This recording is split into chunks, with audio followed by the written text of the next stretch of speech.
What up, people? Welcome to a special edition of the Salty Thoughts of Mike Steph podcast featuring the one and only Mike Steph, best in the world at what he does. I'd like to thank each and every one of y'all for making me the podcast y'all choose to view, the podcast y'all choose to listen to. Also, I'd like to give a big shout out to those of y'all who have tuned into my special series, WrestleMania Memories, in which I believe we're currently up to WrestleMania 7. This series is a collection of videos in my car studio in which I strictly off memory go from WrestleMania 1 all the way up to WrestleMania 40. Actually, WrestleMania 41. And not so much in discussing the things in hindsight. No. I'm discussing them as what I remember feeling and thinking and saying at the time that it was coming out. So WrestleMania 1, what? I was 9 going on 10. So that's the perspective that I'm coming from. WrestleMania 7, I think I was 14 going on 15, and that's the perspective that I'm coming from. And then, of course, as we get more and more closer to recent times, then I can actually have fresh hindsight on what's going on. But like I said, I appreciate each and every one of y'all. I'm trying to crank these out at least once daily.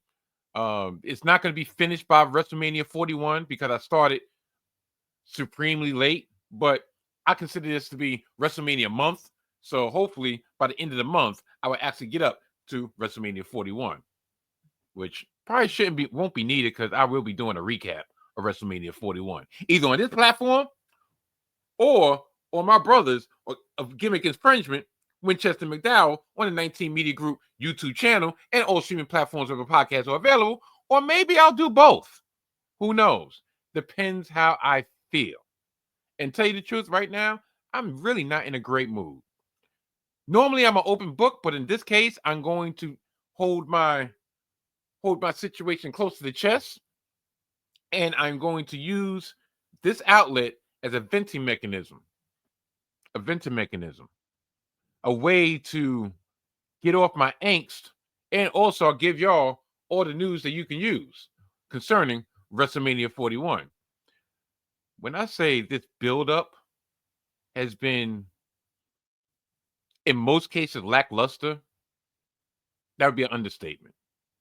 I mean, everything's been pushed back almost like my hairline.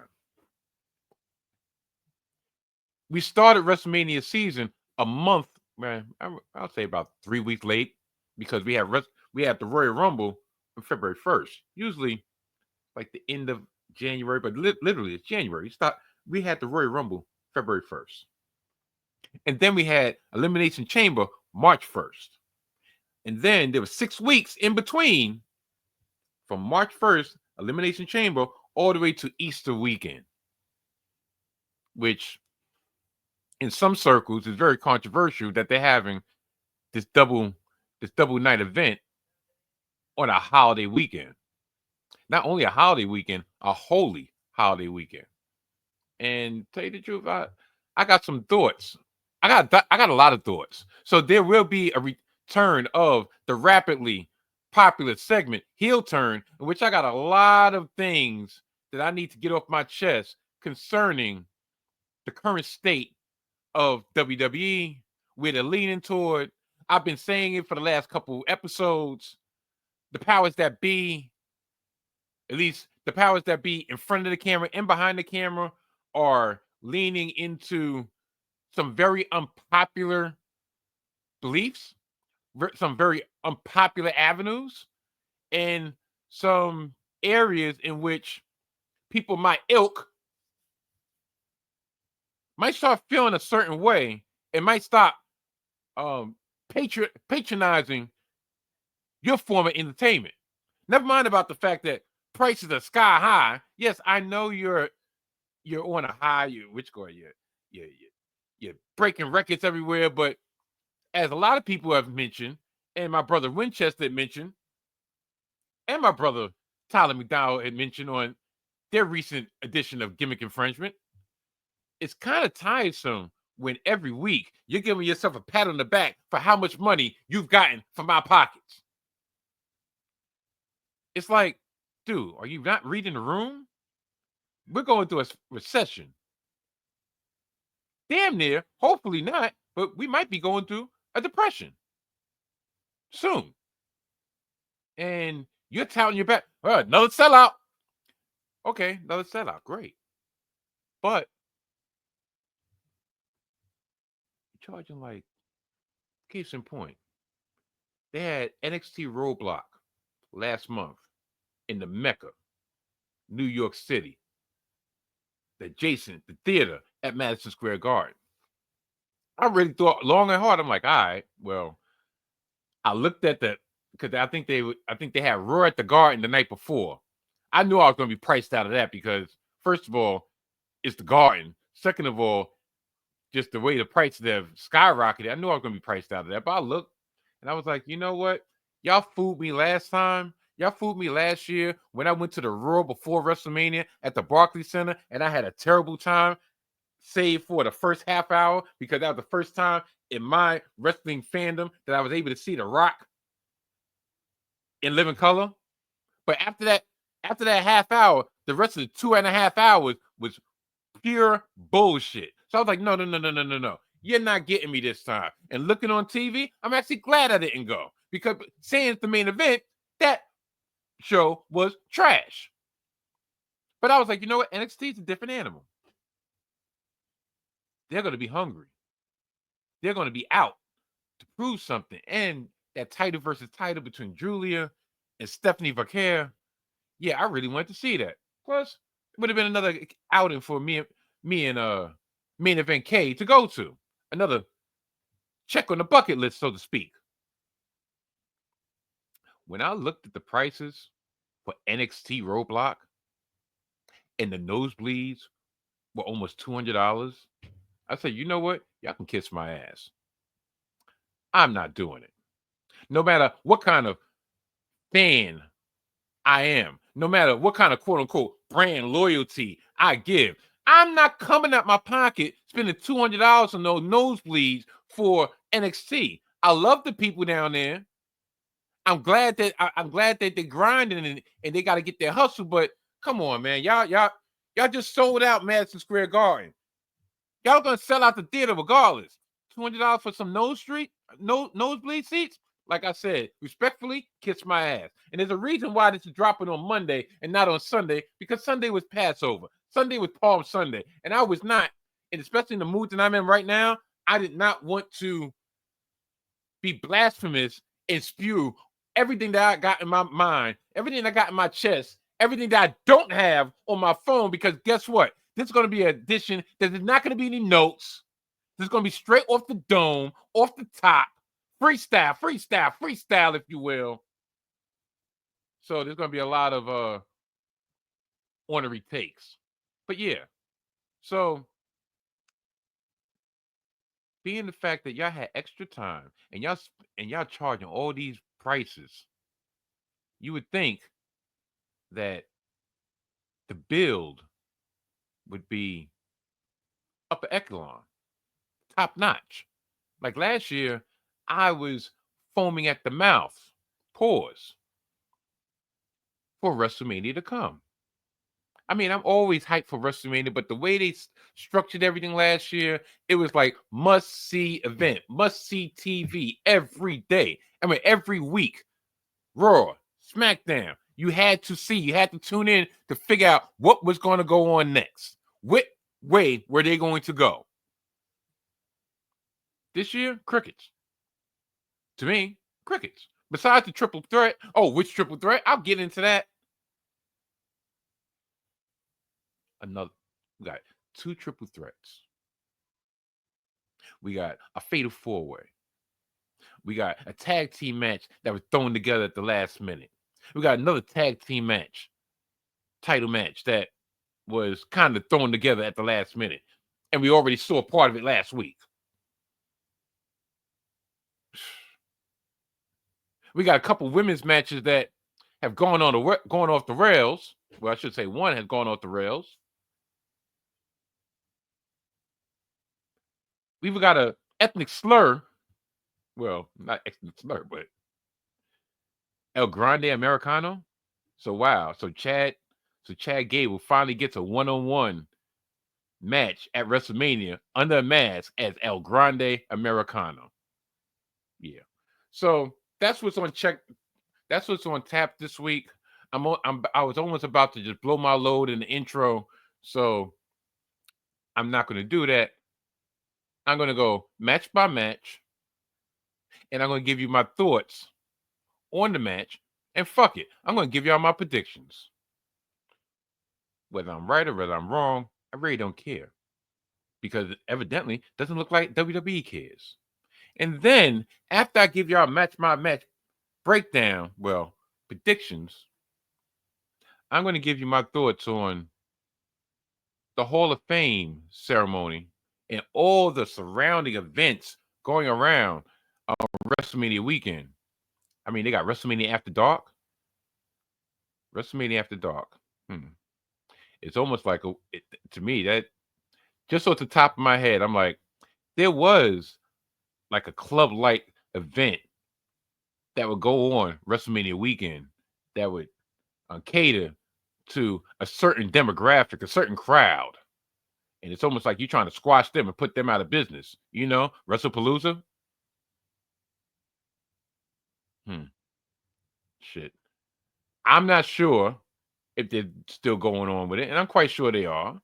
But something's telling me this WrestleMania After Dark has a lot to do with trying to squeeze them out the picture. Yeah. Once again, y'all like us, but do y'all really want to fuck with us? Anyway, so with all that being said, let me get this show on the road.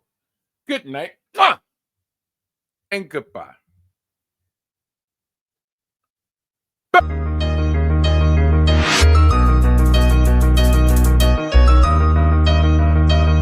Salty thoughts of Mike Steph, this marks a new beginning.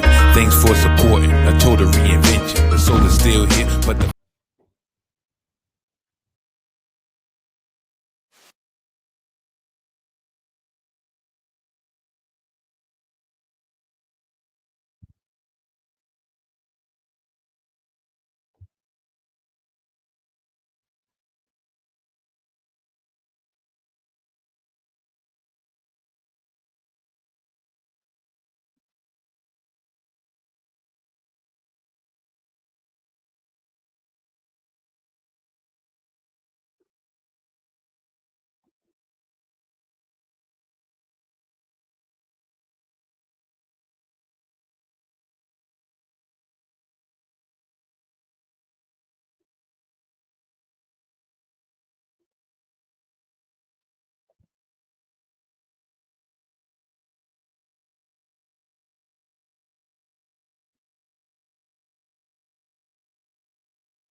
Well, let's start at the tippy top. I'm not going to split this up into, all right, this is the night 1 card and this is the night 2 card. No, I'm going based on importance, based on rank. I'm ranking the actual matches in terms of importance, in terms of crowd interest. The main event of the whole show is Cody Rhodes defending the WWE Undisputed Heavyweight Championship against John Cena. John Cena looking to break the fictitious record of 16 wins for title reign number 17. Not only title reign number 17, but a title in his retirement run. Oh, yeah, by the way, this would be his first, if he wins, this would be his first championship reign as a heel. Let me say this. I remember about a month ago when you had that angle at Elimination Chamber with John Cena turning heel with The Rock and Travis Scott and beating Cody Rhodes to a bloody pulp. I remember coming on this here platform, on these airwaves, and say, you know what? This is akin to the heel turn of Hulk Hogan back in the days of the NWO, the formation of the NWO. And at the time, that's what I thought. Not so much of the group aspect, no, but long-standing babyface, long-standing hero of the fans, whether he was liked or disliked, finally turned to the dark side. Finally said, you know what? Screw you. It's all about me. And that's what I thought we were going to get. But what we got instead was what? 2 to 3 weeks of him not being around due to his film schedule. So Cody Rhodes had to carry the very beginning of this build by himself. There was no Rock. Rock was integral in the right. He was integral in what was going on. Remember, he wanted Cody Rhodes to sell his soul to become the corporate champion. Cody Rhodes not only told The Rock no, but told The Rock, go fuck yourself.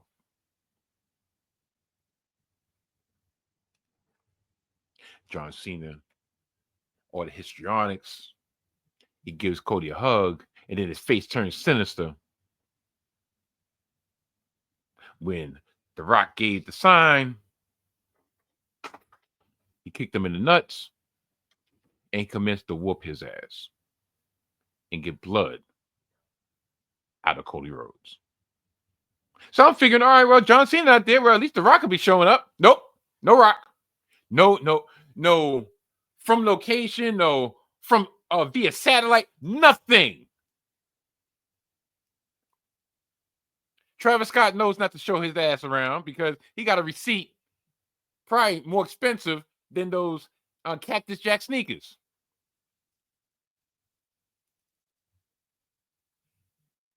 So we had to wait all the way to the European tour for John Cena to grace the masses with his presence. In the first 2 weeks, what did he have? Well, he had the explanation of, well, the fans made me do it. Matter of fact, not the fans made me do it. I'm tired of y'all. Y'all have used me, y'all abused me, and it's all about me now. F y'all. No mention of, really, why now? He said, oh, I gave y'all a chance. I gave y'all one last chance. Okay, so why at the Elimination Chamber? Why Cody Rhodes? Matter of fact, why at the particular time that with The Rock wanted Cody Rhodes to sell his soul, why did you choose to turn against Cody at that time and give the illusion that you were with The Rock? I mean, picture speaks 1,000 words, right? This picture makes it look like, okay, I'm fucking with The Rock. We are going to be on a 2-man power trip to take the title from Cody Rhodes, to destroy Cody Rhodes. I'm going to stand hand in hand, arm in arm with The Rock. Second week he came out, boos, says pretty much the same thing. Both times Cody Rhodes came out there, and much to my chagrin, as I said at the time, Cody Rhodes should have came out it should have been on site. You're not going to bust me open repeatedly. Stand with the man. At least his intentions was known. Yo, I want you to rock with me. If you're not rocking with me, off with your head. But it should have been on site. But all right, that's problem number one.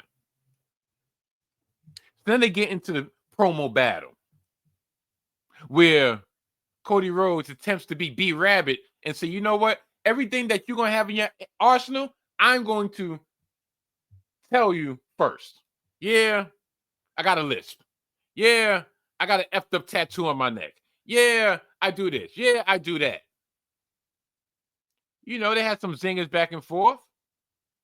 Ended with Cody Rhodes finally putting his hands on John Cena and giving him the crossroads. And then we have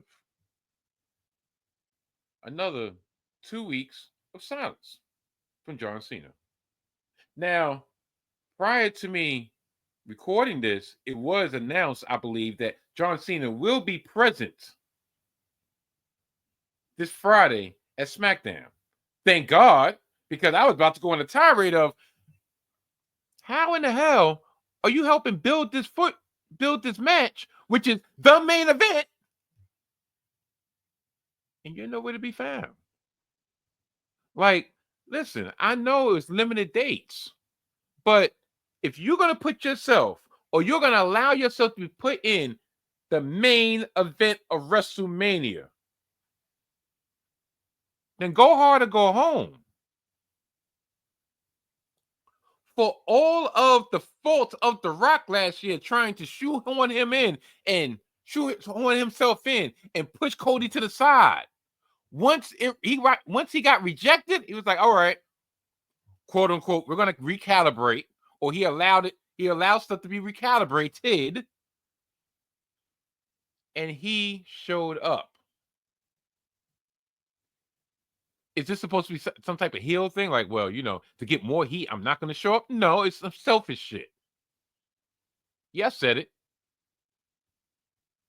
It's almost like not going straight into the pool, but you know what? I'm gonna sit on the edge and just put my feet in there. And then at WrestleMania, yeah, I'll give the fans what they wanted, what they richly deserved, which is me. Fucking John Cena. I swear.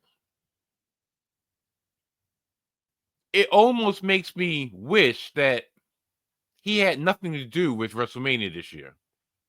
Personally, I don't know if things have gone so awry that they had to really piece stuff together based on what was left after what they thought was going to be playing was blowing the smithereens. I don't know.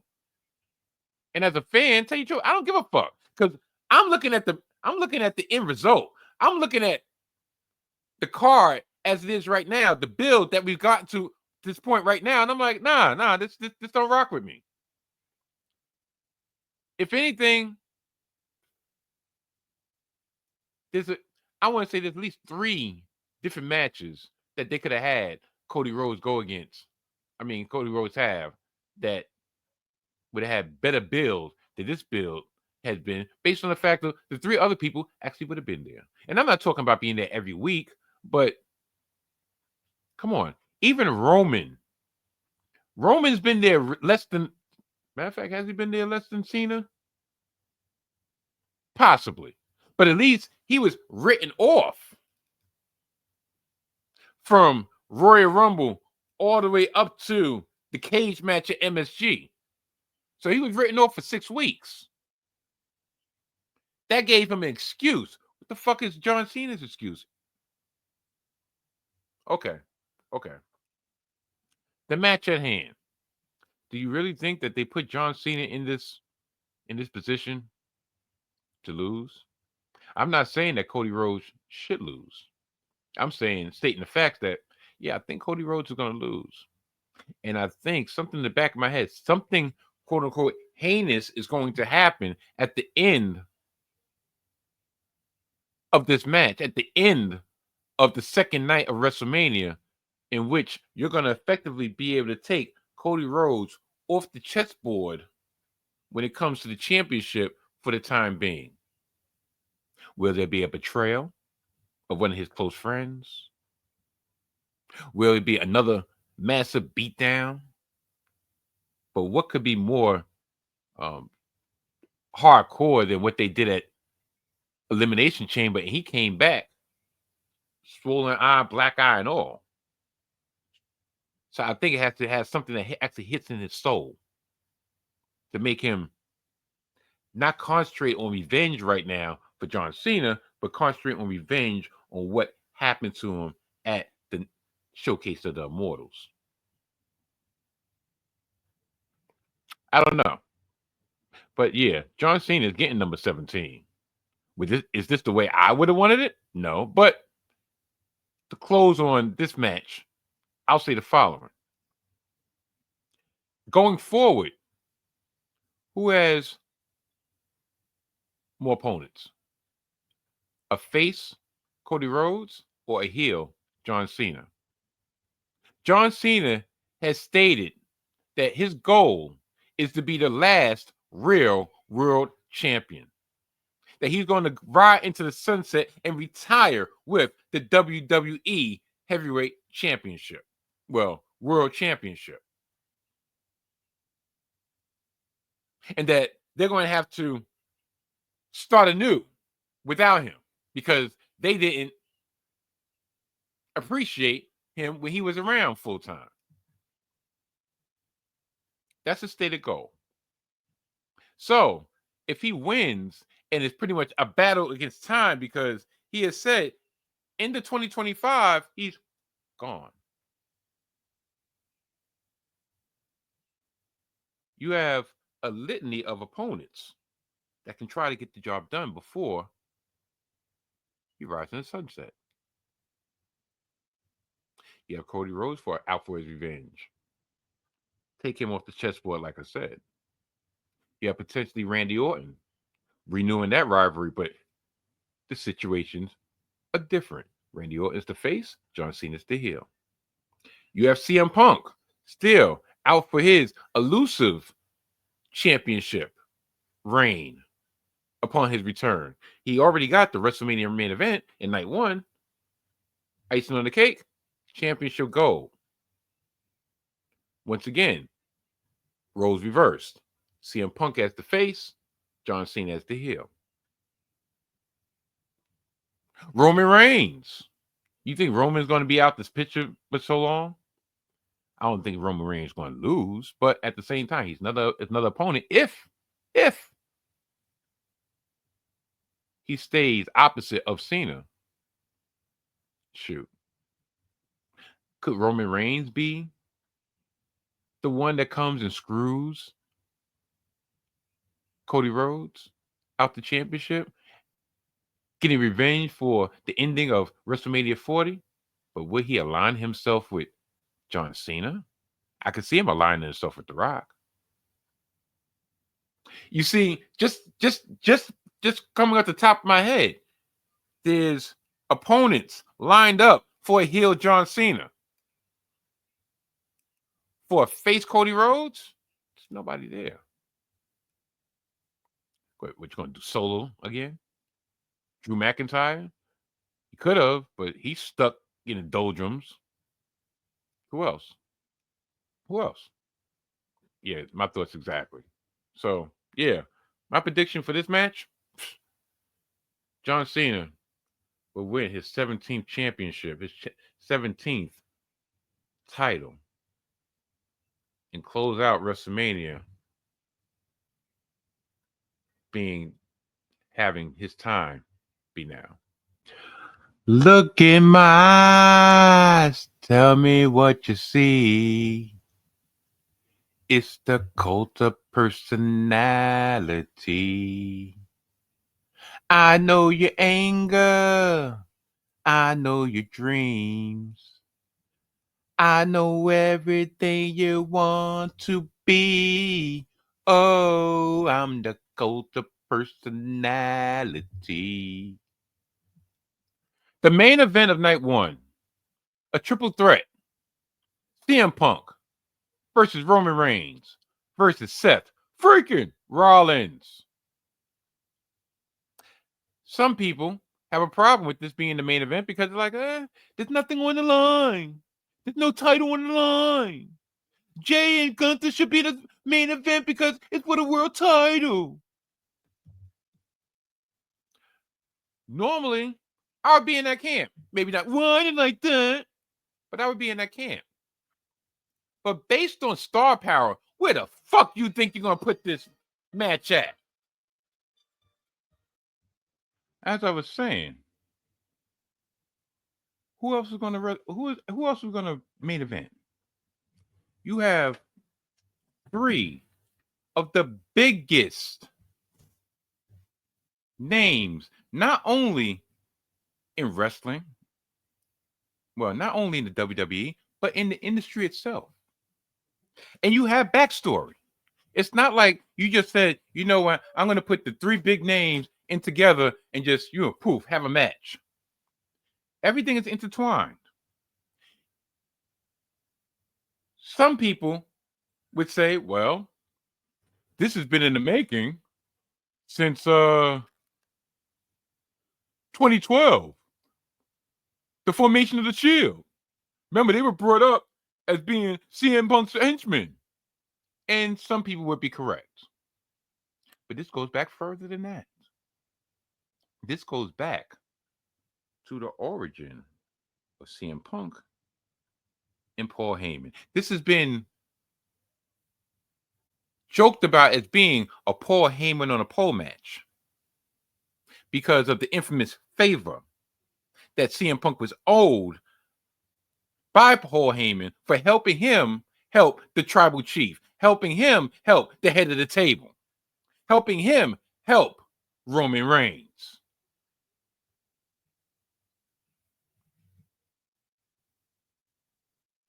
CM Punk and Paul Heyman have been like this since 2005. Yes, baby. How you doing? And the crowd goes mild as my wife comes in here and stares me up and down and then walks away. But this goes back to 2005, back to OVW, back to when Paul Heyman was in charge of OVW. And his prize pupil, his prize student, his prize possession in OVW was CM Punk. He was the original Paul Heyman guy in the WWF, WWE. I keep on saying WWF because that's what I've been talking about on Wrestlemania Memories. So forgive me.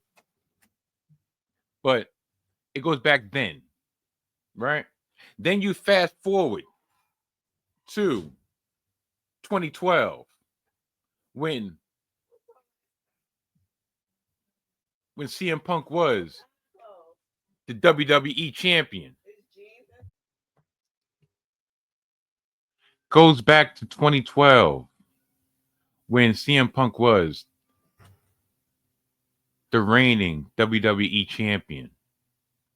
And the threesome of Roman Reigns, Seth Rollins, Dean Ambrose, who is now known as John Moxley in AEW, came up to be his henchman. Then we fast forward. CM Punk leaves, right? Do y'all remember the circumstances in which CM Punk left? CM Punk left because he was burnt out. CM Punk left because he was tired of the politics. He was tired of Vince McMahon. He was tired of Triple H. He was tired of every damn thing. He was like, you know what? I've had all I can take and I can't take no more. Fuck y'all. I'm out. Oh, but you don't want to be the champion? No, I don't give a fuck about being I don't care about being in the main event, which is not really the main event. I don't care about your snot-nosed son-in-law. I don't give a fuck about none of y'all. I'm out. That's what he did. He was gone, right? Then he had a very infamous interview online with his then friend, Colt Cabana, in which he detailed all his gripes, all his grievances with the WWE and the management that be, and how one of the long-lasting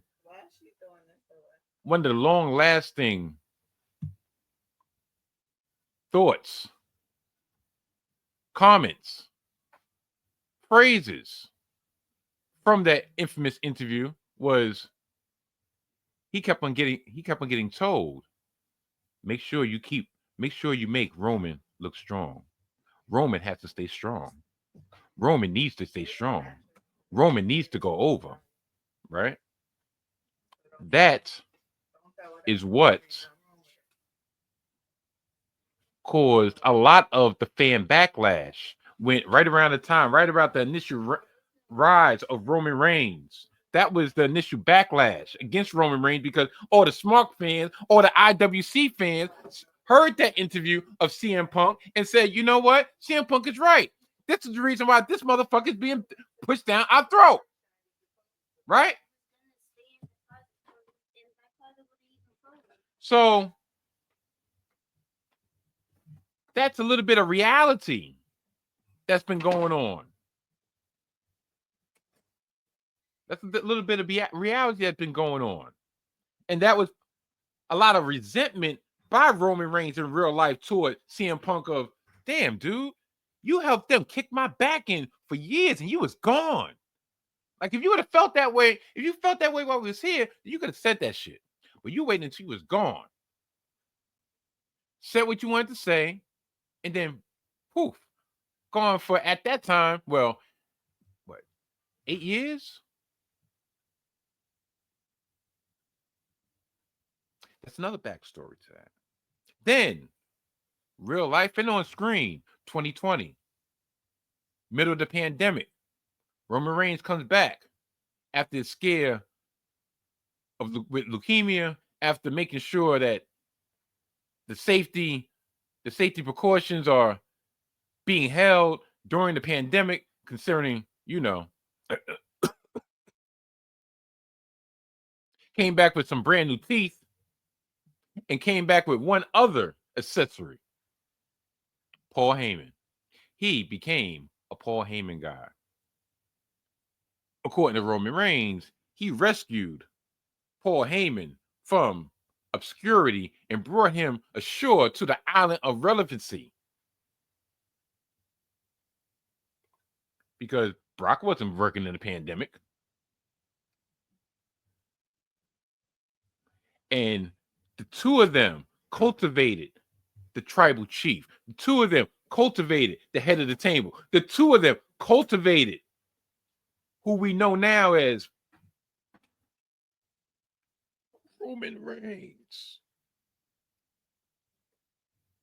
and the wise man. And now you probably like, all right, well, you done went over CM Punk. You done went over Roman Reigns. Where did Seth Rollins come in? Ha ha ha! Ha ha ha ha ha! Seth Rollins has been the eternal thorn in the side of Roman Reigns. Seth Rollins is the one who initiated the breakup of the Shield with a chair shot to the back. Seth Rollins was the original sellout of the Shield. Seth Rollins, once again, WrestleMania 31, the heist of the century, cashed in his Money in the Bank contract in the middle of Roman Reigns' one-on-one match against Brock Lesnar in the main event, and he ended up pinning Roman Reigns to effectively steal the spotlight. Year later, Roman Reigns retains the championship at Extreme Rules against AJ Styles. Guess who makes the return from injury? Seth Rollins, because he had to vacate the title due to injury. The next match, the next pay-per-view, PLE, whatever you want to call it, Seth Rollins beats Roman Reigns yet again for the WWE Championship. And finally, last year, WrestleMania 40, Roman Reigns was on his way to retain his championship against Cody Rhodes for a second consecutive year.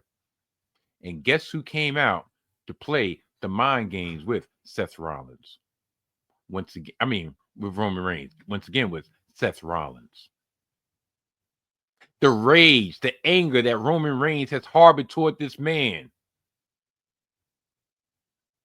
for 8 years and running came out. He had a choice. Do I ignore him or do I get my revenge on him right here, right now, and put him out his fucking misery? And he chose the latter. And it cost him. It cost him the WWE Championship. So, that's the backstory. That's the backstory. That's the reason why this match is the main event of night one. What's going to happen, though? The favor that CM Punk cashed in was, you're my best friend. I want you, Paul Heyman, in my corner. Effectively, not even really, I want you in my corner. I want you away from your tribal chief. That's the favor. So for the first time, 21, 22, 23, 24, first time in 4 years, Roman Reigns is going into the main event at WrestleMania. Matter of fact, Roman Reigns is going to the ring without his wise man in his corner. Not without his wise man altogether, but without his wise man in his corner.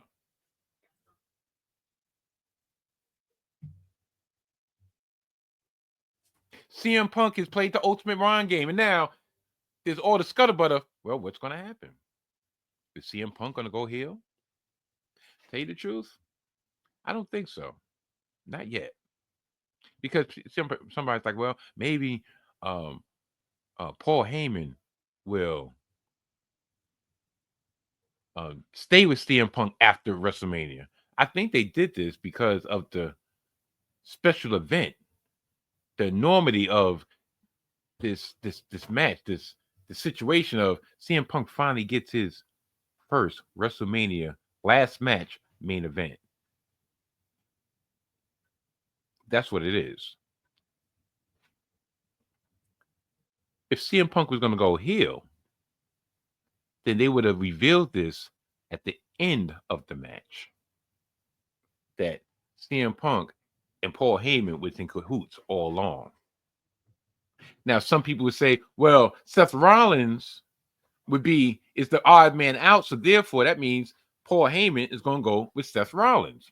There's not really that much connection, and tell you the truth, I don't see that working whatsoever. Trust me, Paul Heyman makes everything work, but Seth doesn't need Paul, and I think, it just wouldn't work.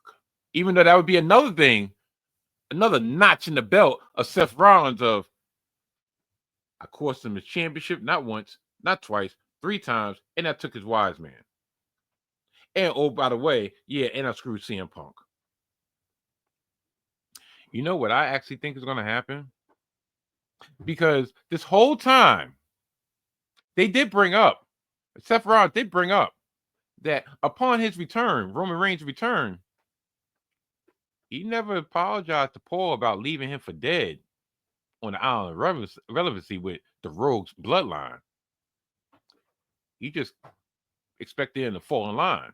Also, remember, he told Paul, he's like, tell him no. No. Even if I allow him to say no, he's going to say no anyway. And Paul said, I can't do that, my tribal chief.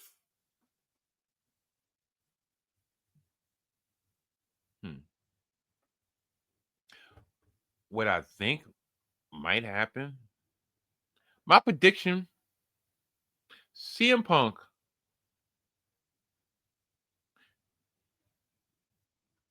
is going to win this match.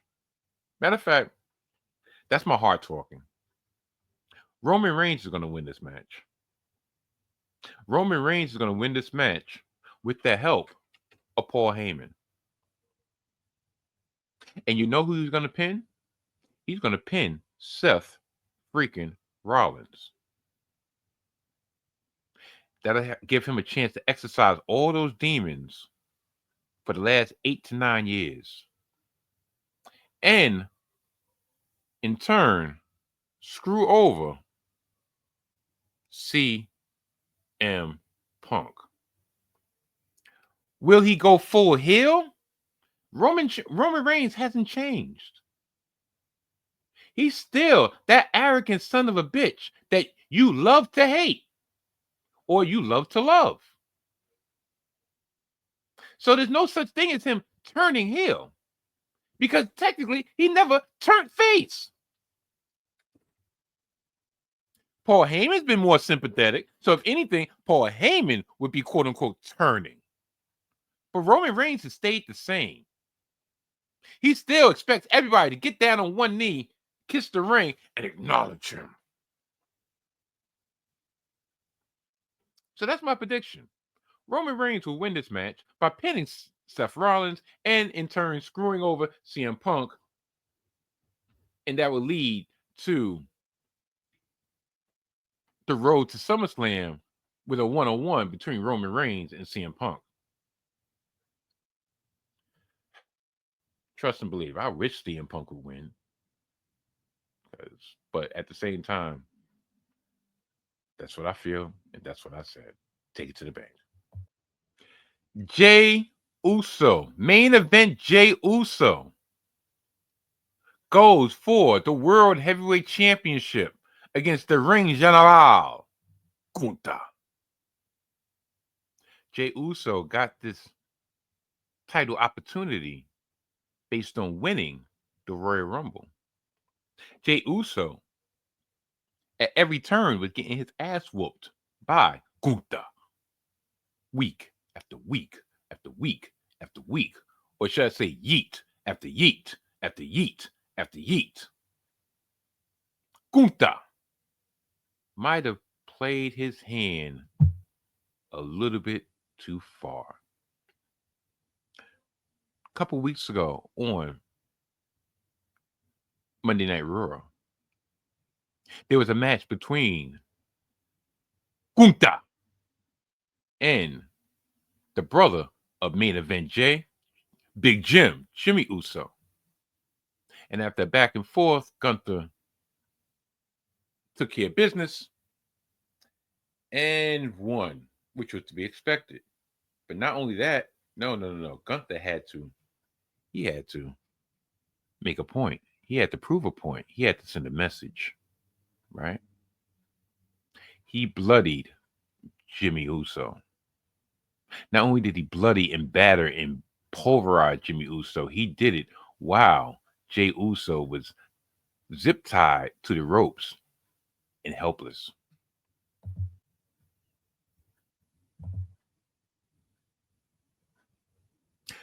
Last week, Jey Uso came out for a face-to-face against Gunther, and a lot of people was like, yo,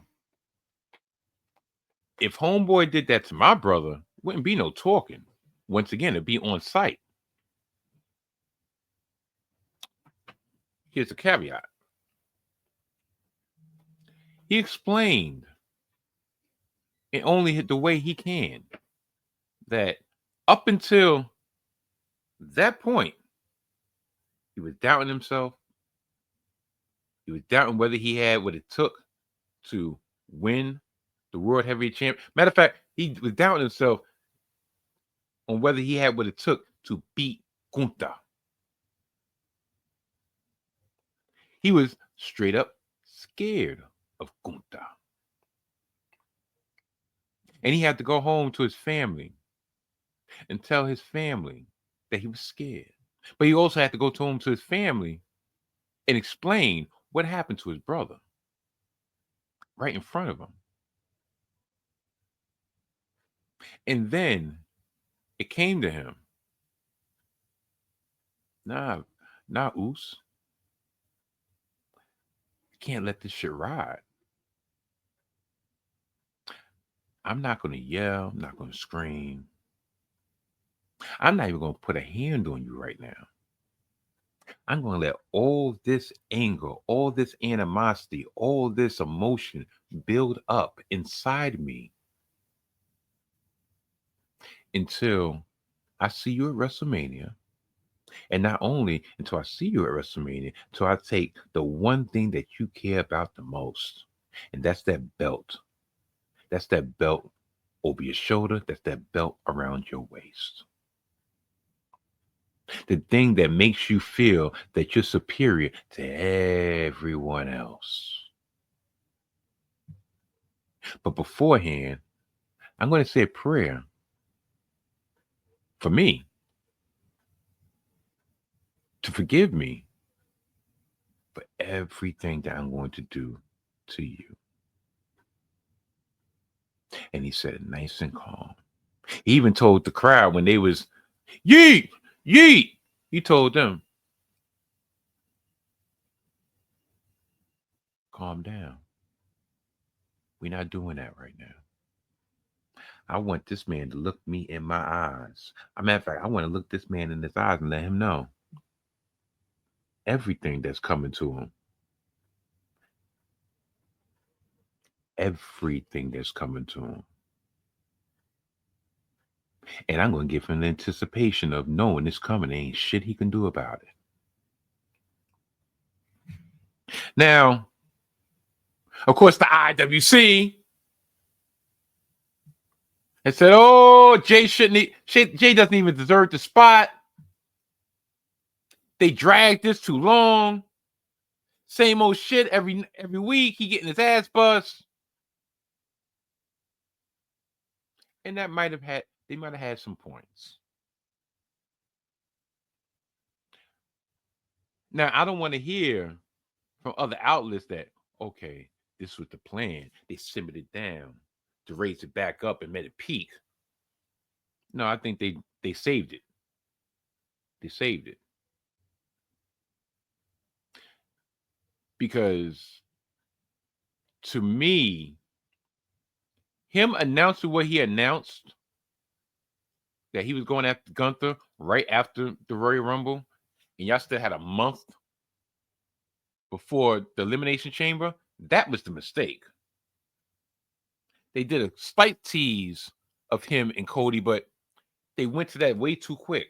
I know they had to finalize it before the Elimination Chamber, so everybody knew what the stakes were at the Elimination Chamber, but that's where they messed up at, in my opinion.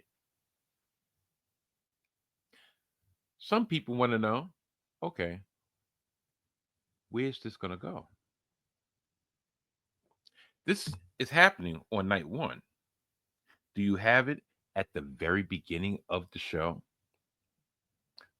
Which normally that's what they do. If you can't be at the end, you be at the beginning.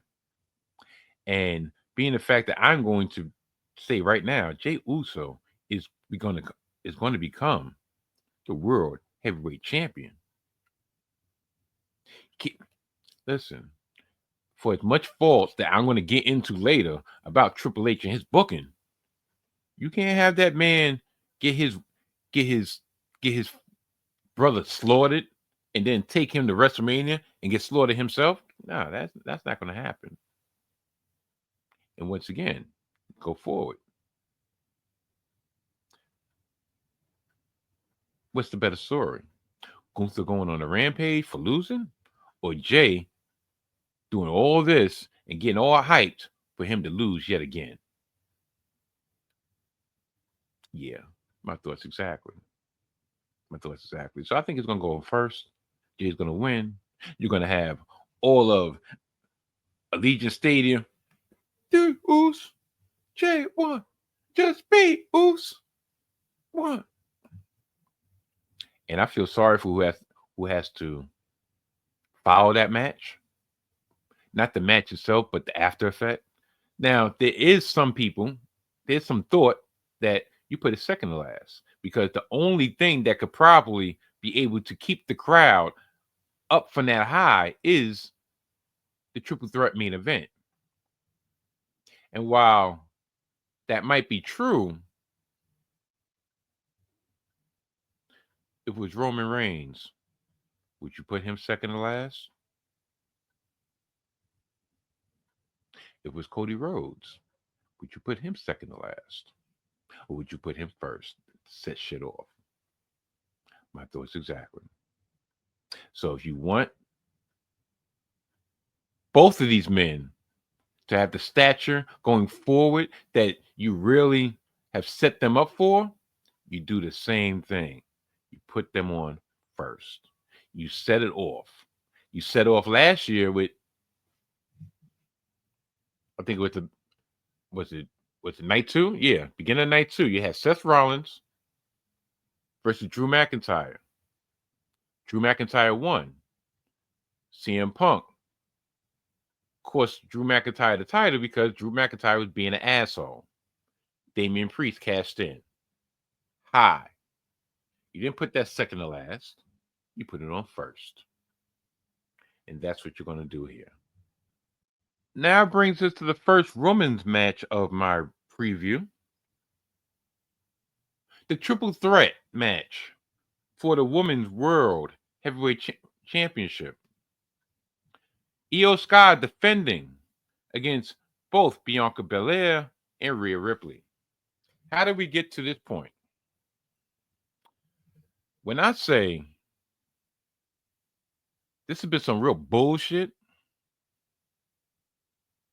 I would be understating it. Rhea Ripley regained the World Championship at the first Netflix on Raw event, I believe. And she beat Liv Morgan, right? Okay. Not only that, then she faces Io Sky. Matter of fact, okay. Then Bianca Belair wins the Elimination Chamber.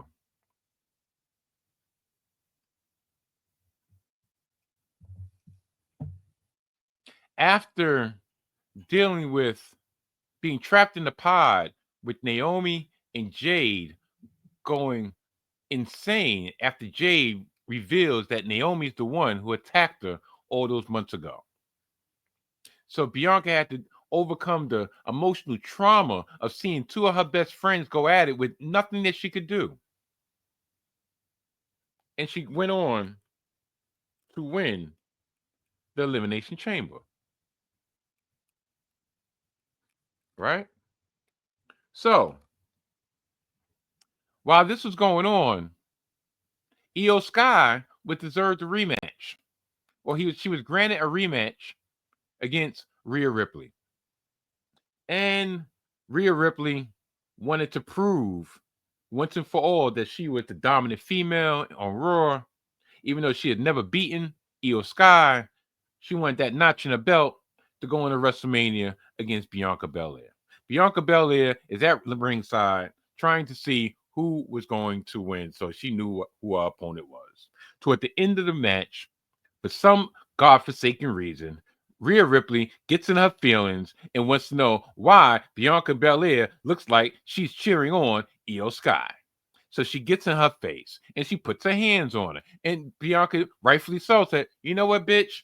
Okay, it's on. Don't touch me." And Rhea's like, "Oh, I'm going to show you. I'm going to show you what are you going to get. Da, da, da, da, da. I can't believe you. You scared of me." And she took her eye off the ball. Io Sky defeated Rhea Ripley on Raw.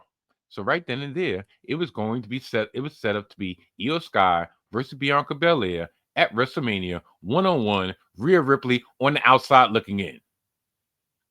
In the last couple weeks, it has not been proven to me why Rhea Ripley deserves a fucking sniff of WrestleMania in this match.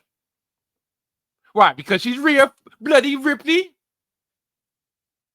No, she's a petulant child. That's who the fuck she is. So, Adam Pearce grants Rhea Ripley. Matter of fact, Rhea Ripley decided to squeeze herself in, thinking she's going to just sign a contract that doesn't have a name on it, and then poof, it's going to be a triple threat. Or poof, I'm the one that has the championship match. No. Then finally, Adam Pearce said, "You know what? I'm going to give you a rematch. Your older rematch, I'm going to give you a rematch."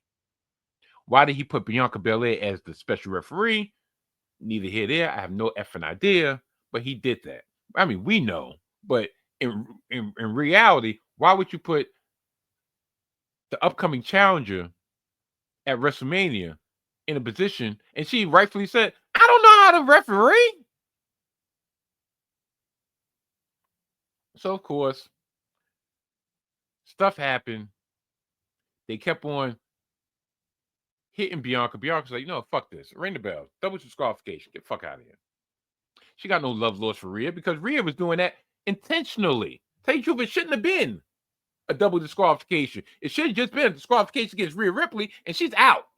She done coughed up once again. She done coughed up her championship aspirations once again. So, due to the ineptness of management, Adam Pearce decided to make it a triple threat. And once again, I ask, for what reason is Rhea Ripley in this match? Now, don't get me wrong. If anything, I wanted to see Rhea Ripley versus Bianca Belair one-on-one. And this is no shade to her Io Sky. But there's no reason why it needs to be a triple threat. And tell you the truth, the reason why I think it's going to be a triple threat, I want to see, I think, okay, either they want the belt, they want to have their cake and eat it too. They want a match with Rhea Ripley and Bianca Belair in it on the grand stage.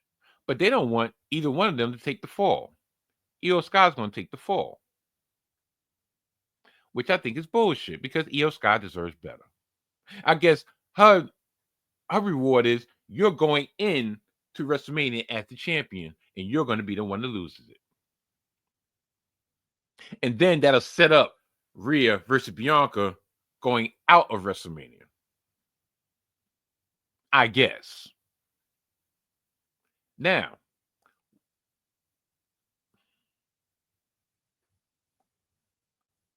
why is it that Bianca is being portrayed as the heel or heelish for standing up for what she believes in, for standing up for what is right? And Rhea is being portrayed as the damsel in distress, like she got wrong. No, you did not get wrong. You fucked up your opportunity, not once, but twice.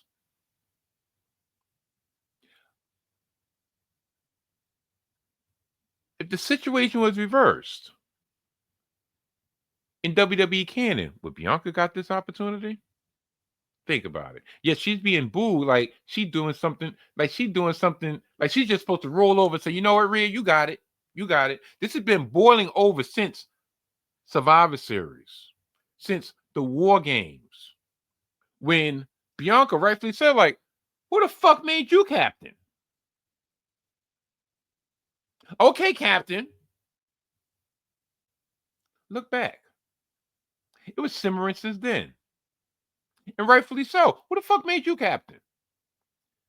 Because mommy's always on top? Listen, I've said before, I've said for longest, I really wasn't feeling the Rhea Ripley character. Okay. She turned Dominic Mysterio against his father. She turned him into a sniveling little bitch. She treated Dominic like a child, like a smitten puppy for months. When Dominic came across a woman who actually liked him, or well, appreciated him, or showed him appreciation, Dominic is like, you know what? She gives me tenders. I'm going with Liv. Mommy, what you giving me? Nothing but grief. And then, for someone who didn't really care about Dominic, she surely was pissed off that Dominic went with somebody else. You didn't give a fuck about him, right? She's constantly injured. If you think about it, going further back, Rhea Ripley is a horrible human being. She's deserved everything she's gotten for the last 2 years. They put Liv on the shelf. Everybody conveniently forgets that. There was a reason why Liv Morgan came back with the Liv Morgan Revenge Tour, because it was based on Rhea fucking Ripley. So when Liv devised a brilliant plan to not only get her revenge, get her championship, steal her man, steal her group, why is Rhea the face and Liv the heel? Because Liv did it better? Same thing. Why is Bianca the heel and Rhea's the face? Because Rhea was wrong? No, Rhea wrong to self. If anybody is the innocent party here, it's Io Sky. Because she's put in a position where people are just forgetting about her. Bianca earned her spot. Rhea did nothing but bitch and cry about it until she got her spot. And if they reward this broad with the world championship, which I hope they don't, because look, we've been there for the last 2 years. How many defenses did she have with the championship? All she is fucking makeup and an entrance with a little fucking stomp. I eat, sleep, breathe, the demons in my dreams. I eat, sleep, breathe, the demons in my dreams. Whoop-de-damn do. She's not even the best Australian in the industry. That title goes to Timeless Tony Storm. Oh, I wish that would be a match. That would be a match, but we can only dream, right? But yeah. So I guess down to my prediction. Bianca's gonna beat Io Sky to become the champion. Or, yeah, that's what I want. That's what I'm predicting. Bianca's gonna beat Io Sky to become the champion, and she's gonna have a double-pronged approach. She's gonna have to deal with Rhea Ripley from one brand, and she's gonna have to deal with Jade Cargill from another brand, and or Jade will cost Bianca the match. Matter of fact, that's what I'm gonna go with. Jade is going to cost Bianca Belair the match, and Io Sky will retain the championship and come out of WrestleMania with the championship. Because I forgot, this is Triple H's WWE. Black people don't win.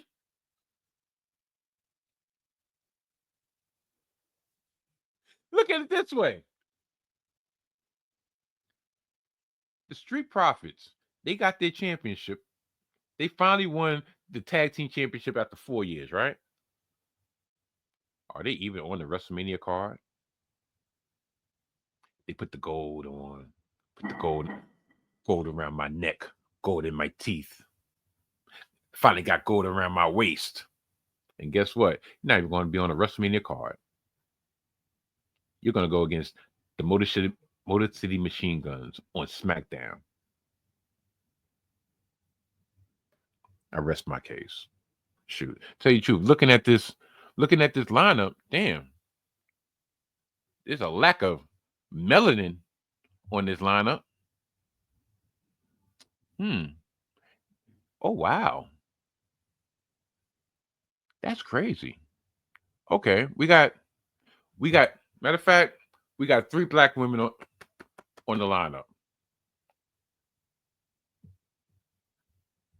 As opposed to, well, you figure it out.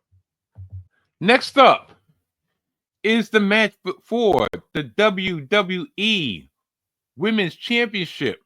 The champion, Tiffany Stratton, faces off against the many faces of Charlotte Flair. Yeah, I know that is so messed up.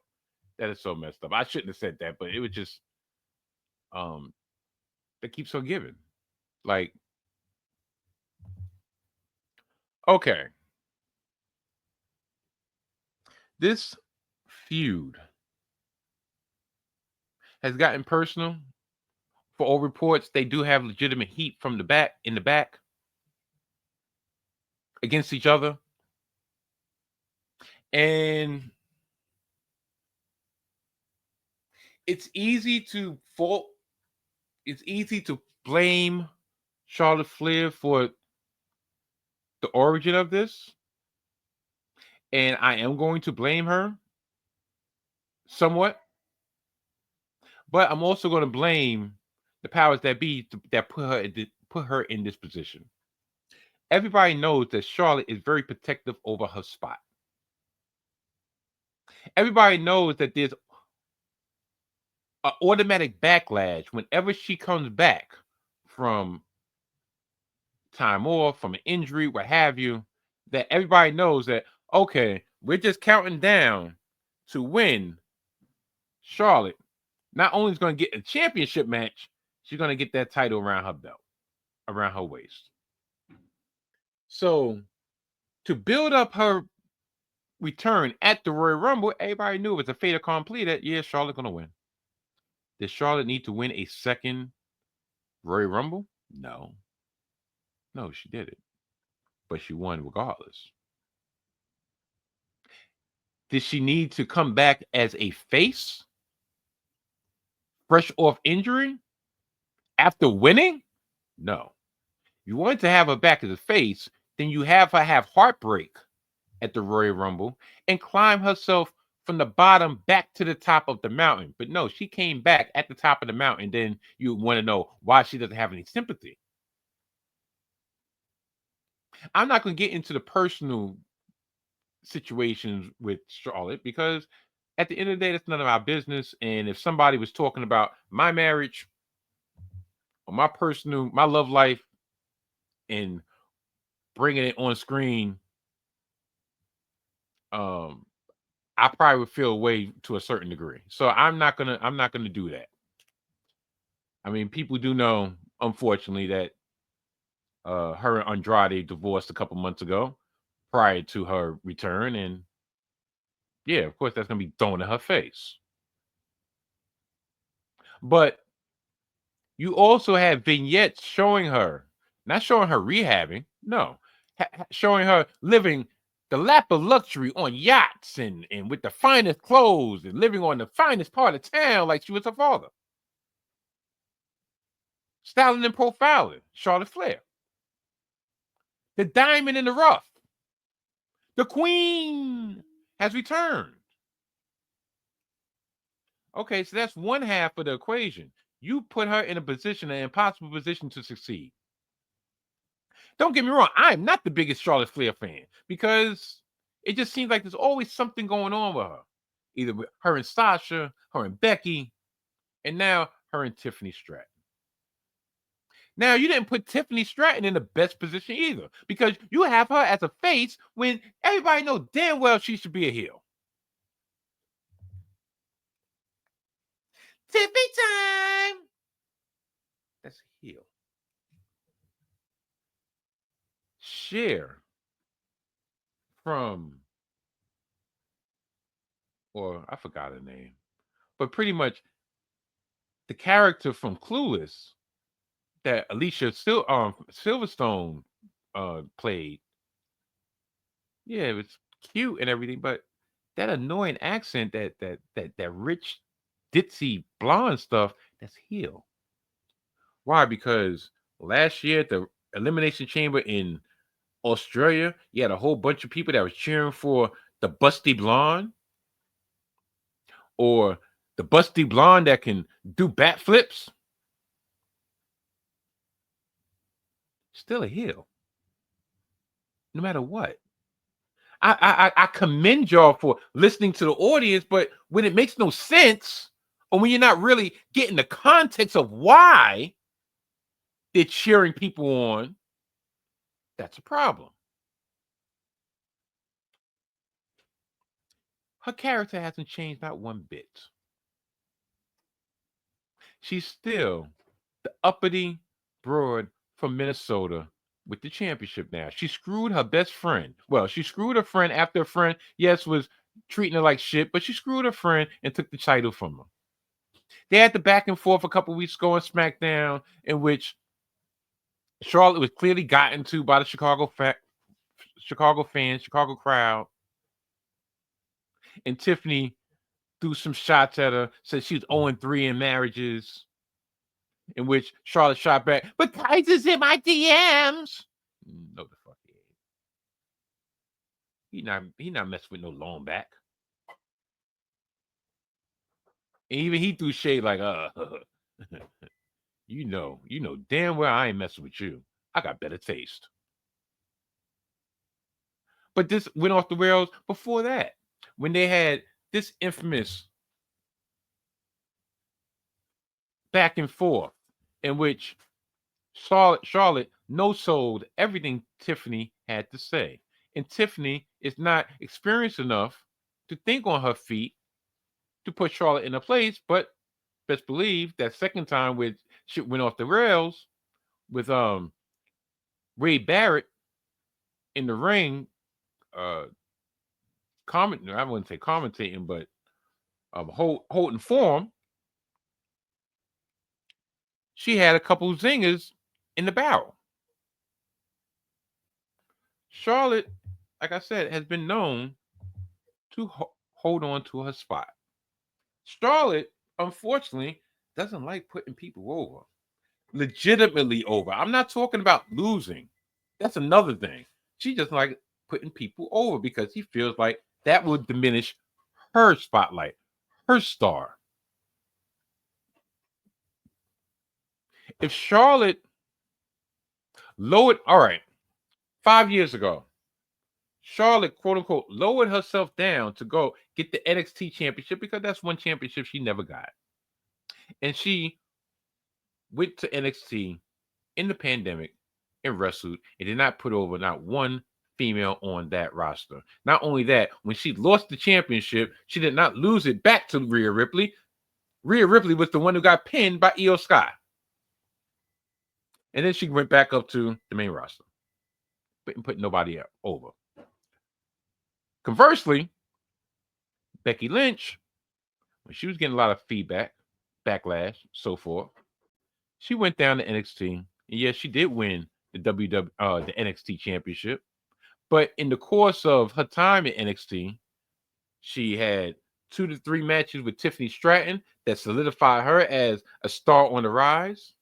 And upon her exit, she put over Lyra Valkyria and tried to solidify her as a star on the rise. And then she came back up to the main roster. Those are 2 examples with varying degrees of success. Charlotte down here, Becky up here. Everybody want to know why Becky didn't come back. Becky was like, I see how y'all booking these people. No. Guess what? I'll come back when I'm ready. I don't have to come back. I'll come back when I'm ready. When y'all get your shit figured out, I'll come back. Oh, you want me to come back the same time as Charlotte? So I can play second fiddle? No. I'm big time Bex, bitch. Don't come back. I don't come back second fiddle to no one. So when y'all get everything settled out and have a particular plan in place for me, that's when I will come back. Which is kind of screwed Lyra over because I believe from what I read and heard, that was supposed to be one of the feuds going into WrestleMania for the Intercontinental Championship, but I will get there soon enough. So who do I think is going to win this match? I think Charlotte's going to win. I feel that Tiffany should win, needs to win, must win. Because if you allow what's happened over the last month and change, unfortunately, when you have seniority, when you have tenure, you have to be held to a higher standard. So if shit goes off the rails, guess what? You're the veteran. You're the one who's supposed to hold shit together. Instead of just, oh, wasn't me. See, I told y'all about these know nothing, these amateurs. So, in order for this not to happen in the future, Charlotte needs to be shown a place. Like, listen, you don't run shit around here. Do I have confidence that's going to happen? No, because for some reason something's nagging at me that there was a agreement of upon your return, you will be getting your WrestleMania moment because you put Rhea over 2 years ago in a great match. And then upon her return, she did chop down Rhea Ripley and said, yeah, the reason I'm not choosing you is because you're still the petulant child that you've always been. And unfortunately, booking has proven Charlotte to be right. So Tiffany should win. I think Charlotte's going to win. Now I'm going to go rapid fashion and get the rest of the card because in reality, there's only been, matter of fact, you know what? I'm going to be, I can't shit on my girls. This is the last in-depth one. Jade Cargill making her one-on-one debut at WrestleMania. Last year, she was in the tag team match versus Naomi. Naomi revealed herself or was revealed to be the one who took Jade out. And Naomi has shined in this role. Naomi has said, you're nothing but a hanger on, you're nothing but a leech. You stuck on to Bianca for her shine. You stole her shine. I was the third wheel. And I had to put you in your place and retake what was rightfully mine, which was spotlight, the glow that I deserved, the glow that I needed. And Naomi has done a phenomenal job. If you think about it, the way this has been portrayed, Naomi is actually, to me, coming across as the face, and Jade is coming across as the heel. As I said in the past, unfortunately, Jade is a heel to me, personally, because of how I feel like she distanced herself from my daughter. Also, on a lighter note, on a strictly wrestling note, she comes off, I believe her best position as is a heel because of the way she comes off. From what I've read, what I've heard, she's phenomenal outside the ring in real life. I love the fact that she wants to make sure that her family's involved in everything. Her daughter's always front and center at her big matches. I love that. Doting wife, doting husband, doting wife, doting mother. I love that. I think this is one of those situations. Her physical appearance is very intimidating, or comes off very intimidating. So it comes off as heelish. Her confidence comes off as arrogance, comes off as heelish. And if we're to believe that this is leading toward a Jade versus Bianca match, do you really think Jade is going to get cheered over Bianca? Bianca's a stalwart. Bianca's been there for years. Bianca has more cachet in the bank than Jade does. And I think, but I will say this, the confidence in which these two women are being shown to have a one-on-one match on the grand stage of WrestleMania is a testament to both their hard work.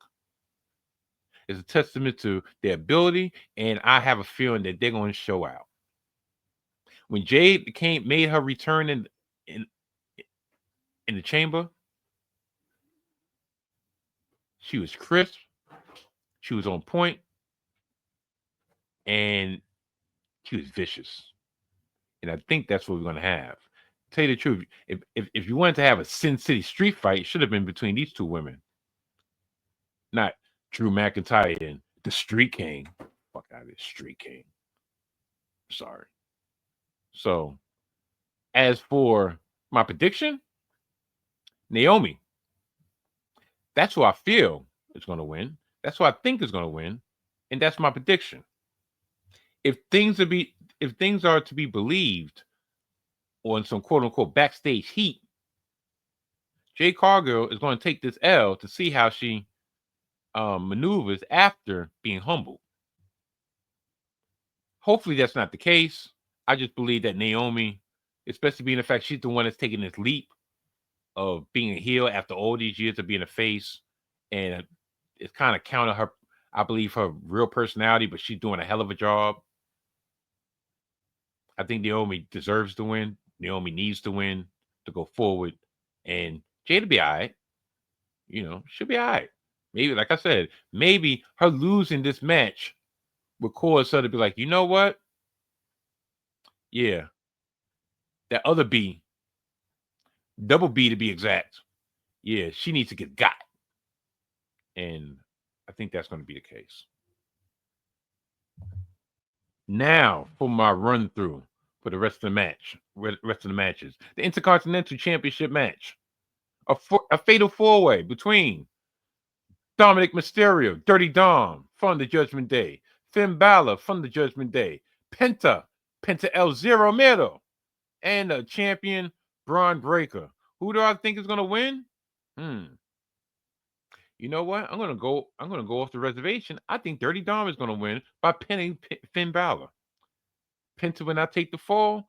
Braun will not take the fall, and that would free Braun Breaker up for bigger and better things. Maybe even getting drafted over to the SmackDown brand and being a challenger for none other than John Cena. Take it to the bank. The next match.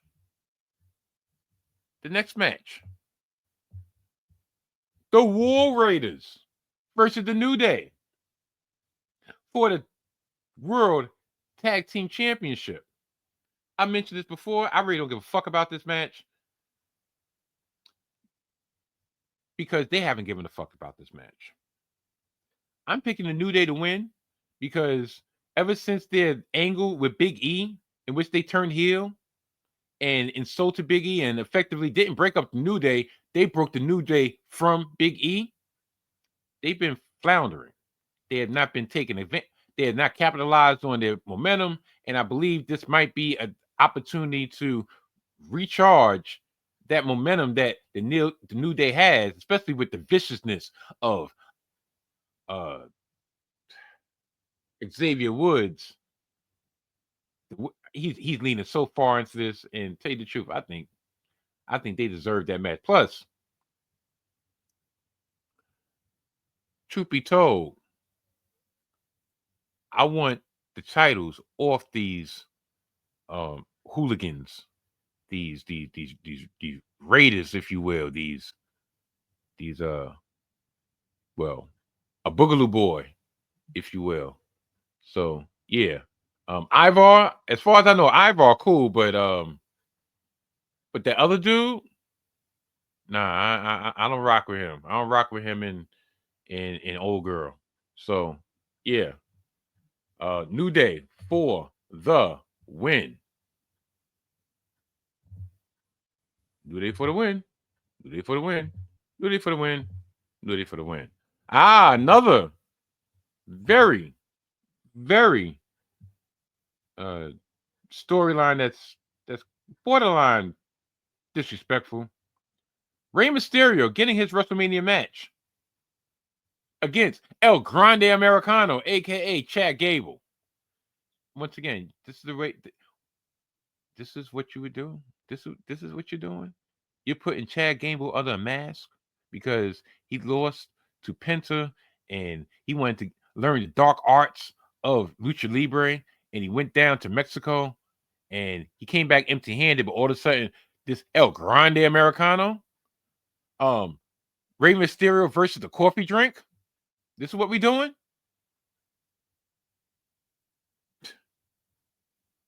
I swear, Rey Mysterio has won the last 2 years at WrestleMania.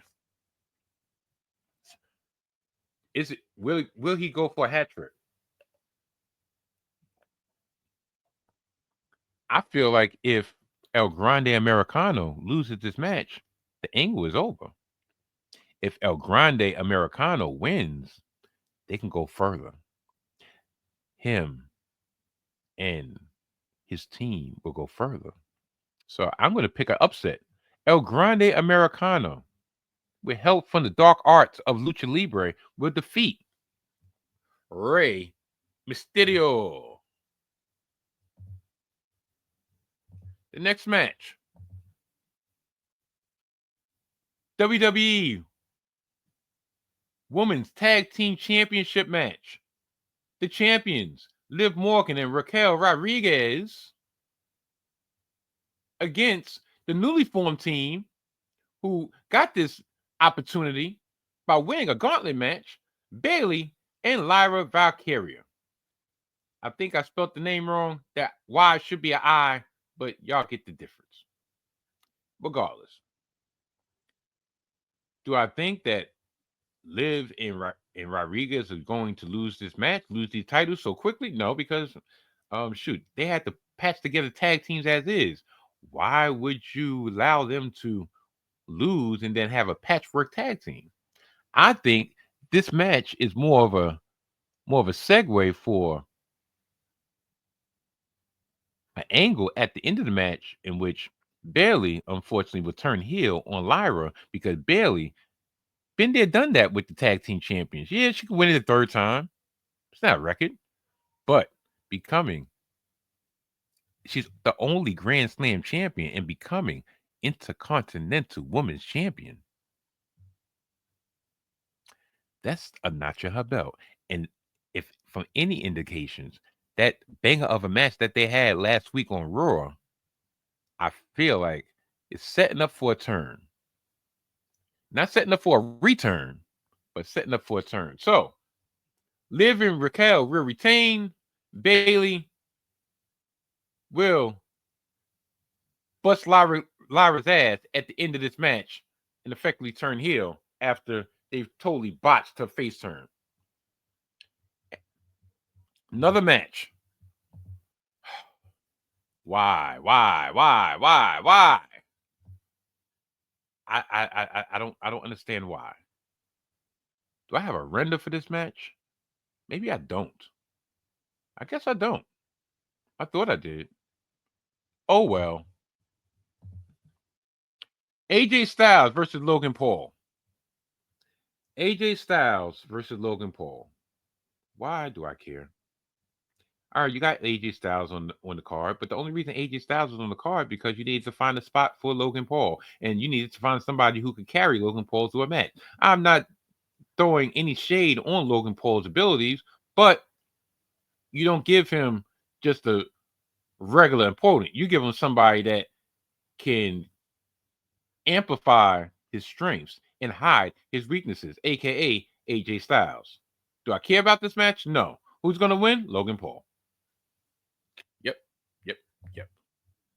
And last but definitely not least, Drew McIntyre versus Damian Priest in a Sin City Street match. Once again, is this a match that I care about? Absolutely not.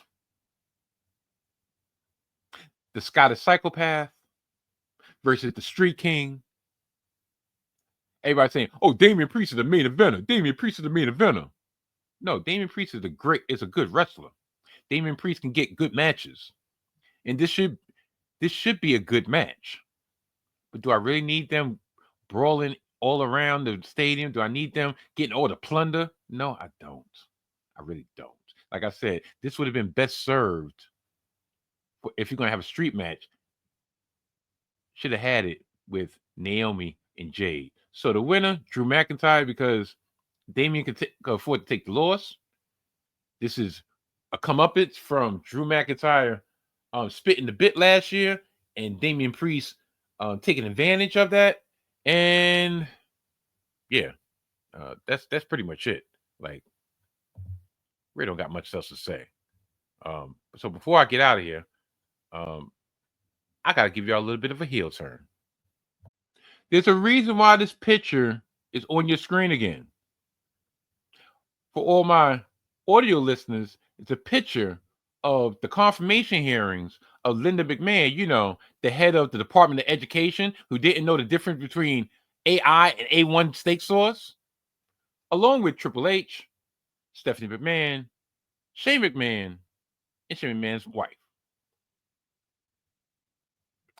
The reason why I put that picture at the very beginning of this segment is to let y'all know exactly what direction this is coming from. I'm going to talk about two things. One, first and foremost, is the Hall of Fame. This year, the Hall of Fame inductees leave much to be desired, but the headliner, the main event, if you will, of the Hall of Fame is Paul Triple H Levesque. Go figure. It took for Vince to leave for Triple H to get inducted to the Hall of Fame as a single. Maybe it was a little bit of spite of, no, I'm not inducting my son-in-law.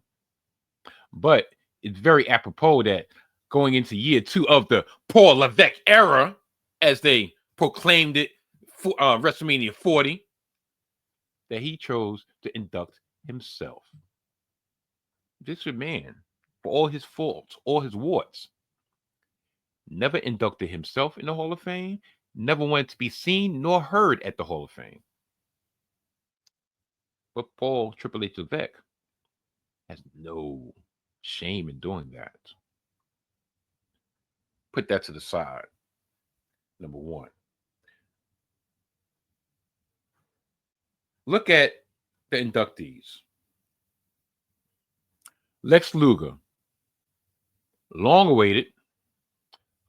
He's triumphed over personal problems, being restricted to a wheelchair for all these years, being implicated in the death of Miss Elizabeth, Liz Hewlett back in the day. It was actually a subject of the old show WWE Confidential, in which they played 911 calls with Lex Luger pathetically talking, I don't know what to do. But he's being inducted in the Hall of Fame. Michelle McCool is being inducted to the Hall of Fame. You know what her connection is? Well, she's married to The Undertaker. So, you know what her claim to fame is? Being part of Lay Cool. But she's being inducted as a single. And not by her Lay Cool partner.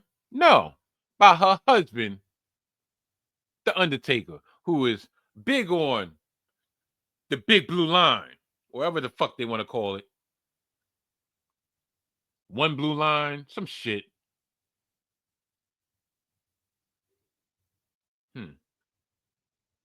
Interesting, right? The Legacy Ring.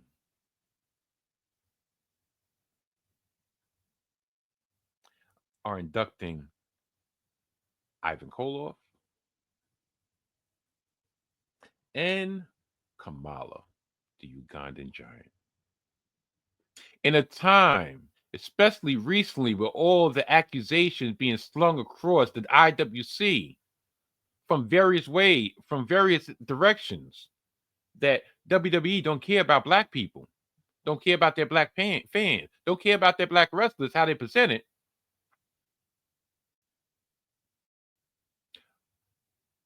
Not only do you not have one on the main attraction, the main show of the Hall of Fame, and I'm talking about one as a minority, one as an African American, but you probably picked the one gimmick that would be problematic in any era, and going to choose to spotlight them now. Kamala, the Ugandan giant. Kamala, the Ugandan headhunter. Oh,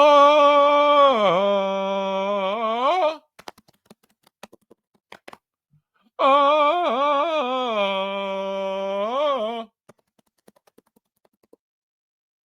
I'll tell you the truth. I think this is a double entendre. Triple, if you will. Do we have a black inducted? Yep. Do we have a stereotypical black inducted? Yep. Did we cover our bases? Yep. And who did our good friend in the White House defeat in last year's election? Kamala, or as some people would pronounce it, Kamala. Oh!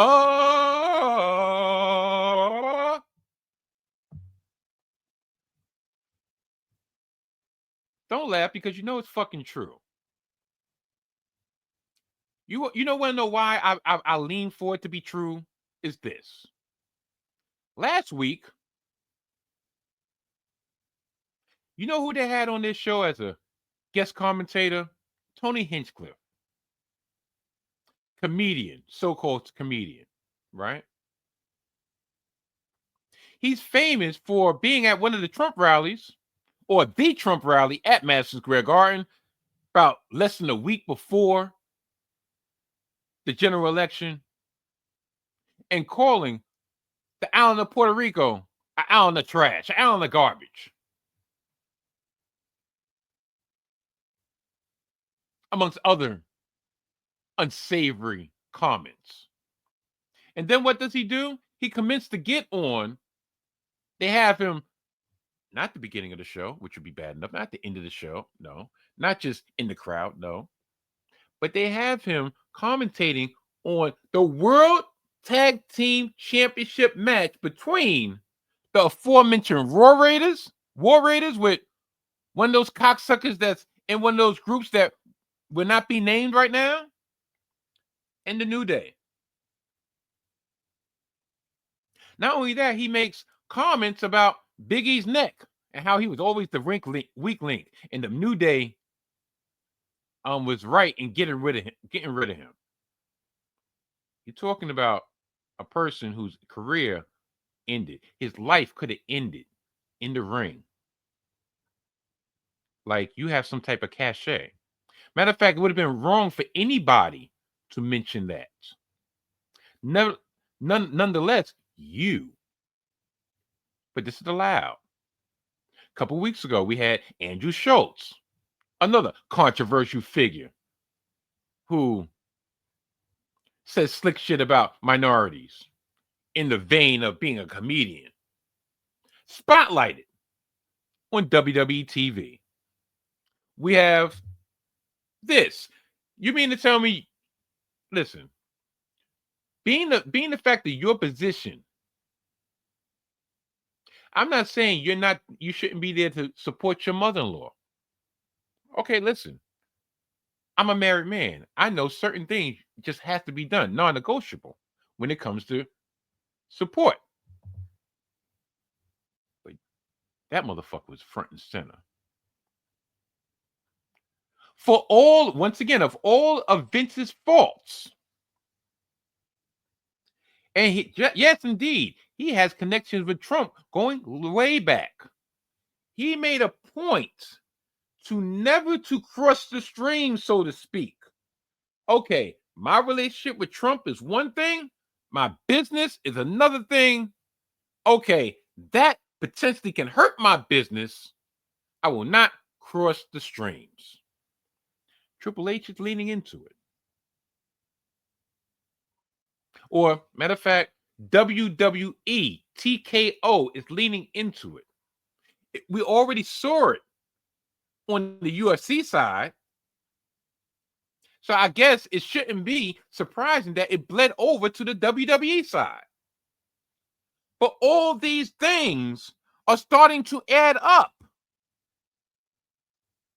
When I say a couple weeks ago that isn't it fucked up that the street profits had to act a little bit more niggerish for them to get some gold around their waist, people look at me like I'm a natural born fool. But yet, you like to use the culture, but you don't want to really uplift the culture. You don't want to put your power behind the culture, really.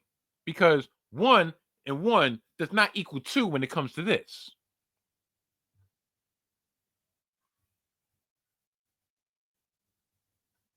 Just saying. So what is it? You have too many skeletons in your closet, Triple H. Paul Levesque. Have way too many skeletons in your closet. We can go back to the Booker T situation, WrestleMania 19, the lead up, saying people like you don't deserve to hold the championship. Yeah, I know it's an angle, but listen, shit looked like it rang true a little bit too much, right? Then there was even a clip that I saw recently in which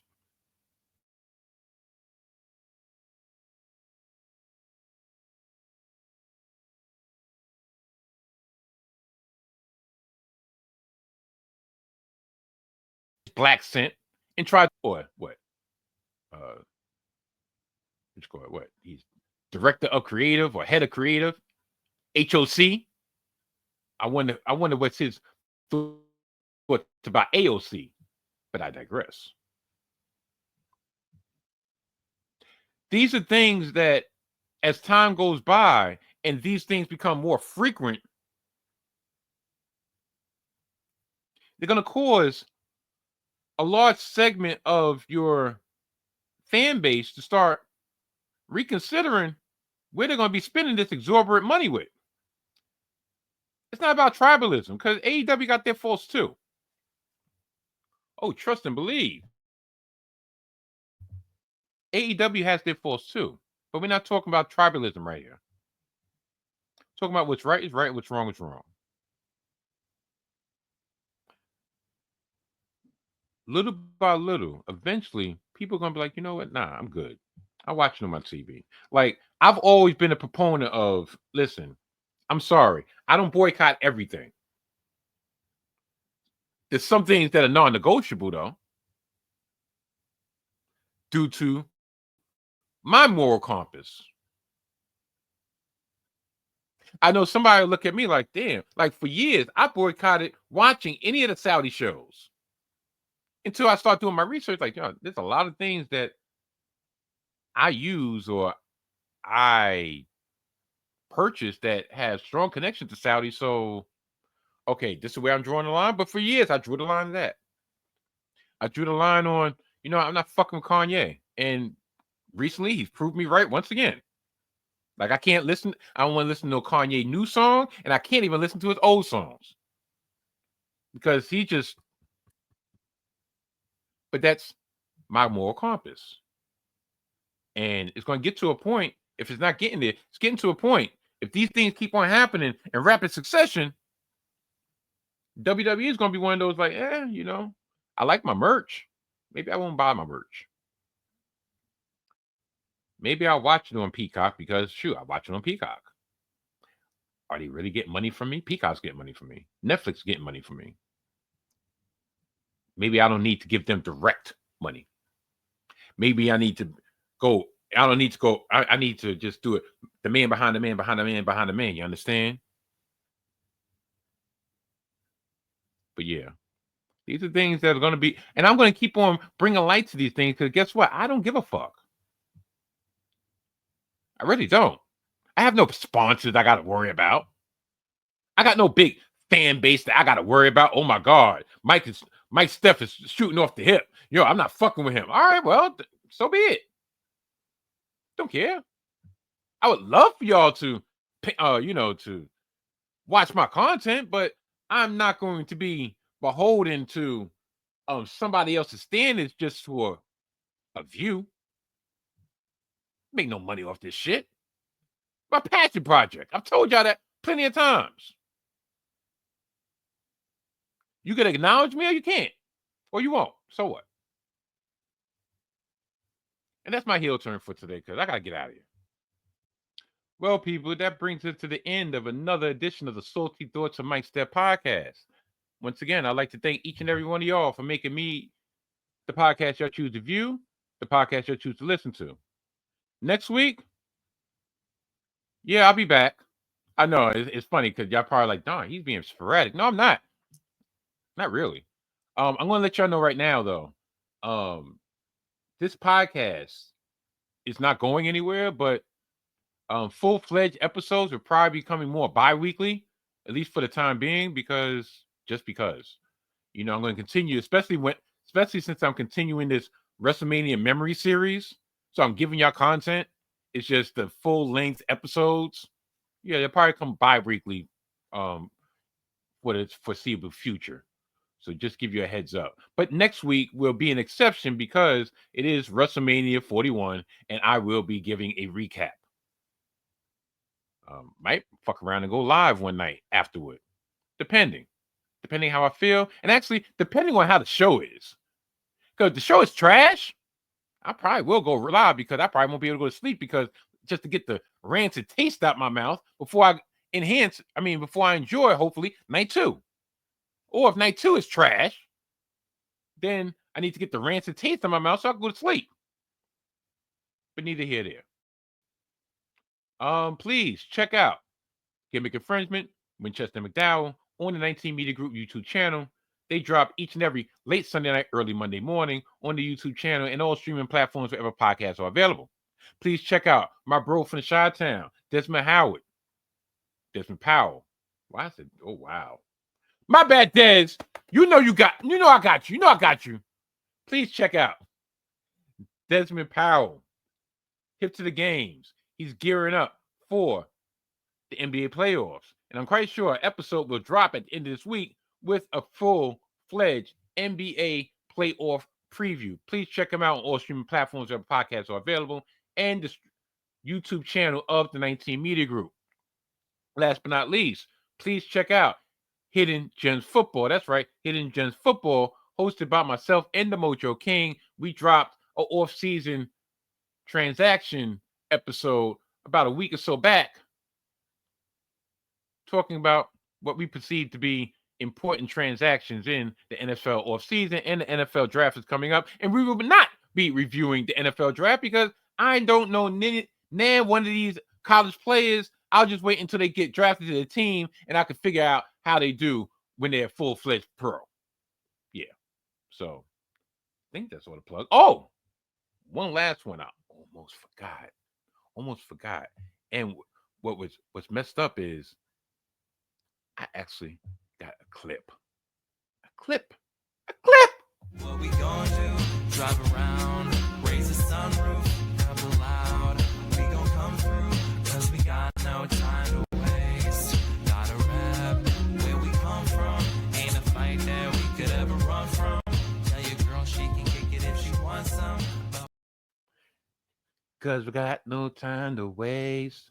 New episode of 4AZ is out now, recapping our double pack of Abbott Elementary eps. Also, new episodes will be dropping, I want to say, probably next Monday. Season finale, rally, do touch the museum. A lot of things going on. Please join host and creator Tyler McDowell Blinken for AZ, in which he welcomes myself, Mike Steph, and the lovely Sarah Beth on his platform, so all three of us can chop it up about the latest happenings in Abbott Elementary. With all that being said, I got out of here before 2 hours, which is great. And yeah, this is well needed.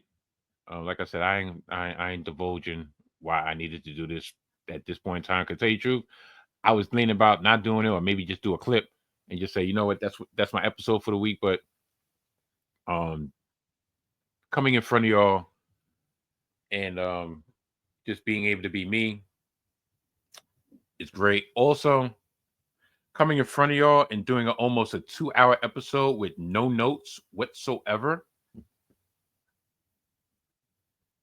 was something that I think I needed to do just to get the feeling back, baby.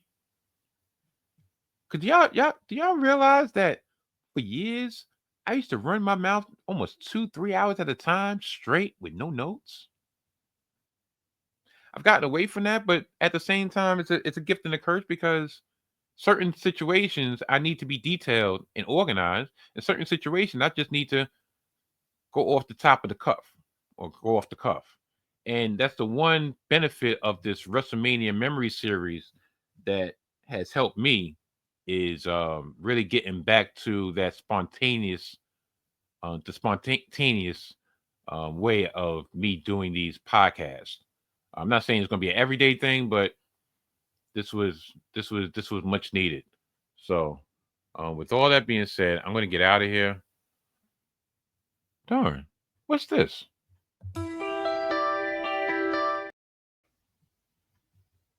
Oh, that's probably why my damn podcast got taken off of Spotify. Don't you know? You know what? Before I get out of here, and I might as well just bring it up to 159 in some odd seconds. Before I get out of here, if you listen to me audio-wise, do not listen to me on Spotify. Fuck Spotify. Spotify has totally cannibalized my podcast network, which used to be Anchor.fm. They force everybody to go to different platforms, and the same shit that has been, they've really taken my heart away from audio podcasting. They took down 4 of my episodes this past week for copyright infringements, which, okay, granted, I get. But it's like, dude, I hear a whole bunch of shit on other people's podcasts, audio-wise. And that shit gets to stay up there. So why can't mine? Y'all always trying to smash the little engine that could. But guess what? I will always rise. I will always rise above the mediocrity. So boycott Spotify. Listen to my shit on Apple. Listen to my shit on Amazon. Listen to my shit any place but Spotify. How about that? And this is what I was trying to do. Talking things that make you blush, but trust us, it's a must. From awkward to taboo, we're here to guide you through. It don't matter if you're a bit of a prude, it's a prude awakening. I wonder if they're going to copyright that shit. Spotify. I swear, it's funny because I use Spotify to upload my shit, but don't use Spotify to listen to my shit. Take that. I swear, if they copyright my shit just for a second, I'm talking about YouTube, this would be crazy, but it is what it is. Shoot, people I know, I'll send y'all links, but hopefully they don't. Anyway, I don't give a fuck. I'm out of here. Till next week. Goodbye. See, that's why I should have just got off when I was getting off, but so be it.